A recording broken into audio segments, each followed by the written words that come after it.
So given that the Carter Center stage is where we sit, the fact that former President Carter celebrated his 99th birthday on October 1st,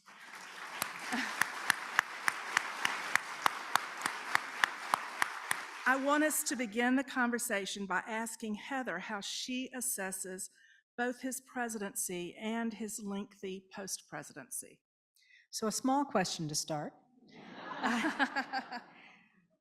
One of the things that really jumps out to me now under the Biden administration is the degree to which it is indebted to the Carter administration. And while there are the obvious things in domestic policy to talk about, I am fascinated by the degree to which early in his presidency, President Carter called out the Nixon administration for its foreign policy in places like Chile.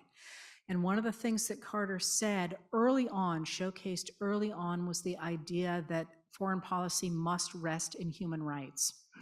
That idea, I think, has been developed since then, especially by Democratic presidents, and in I think has grown fruit in the Biden administration with the question of how one in a democracy spreads that ideology without embracing colonialism.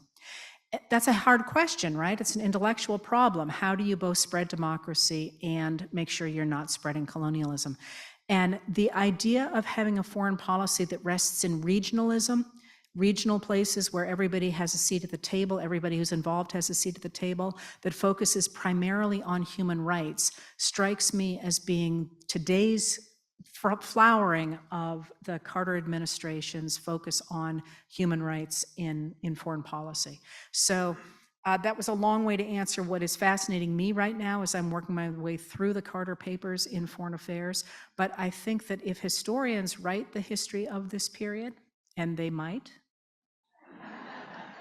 President Carter is going to look very good indeed. Yes.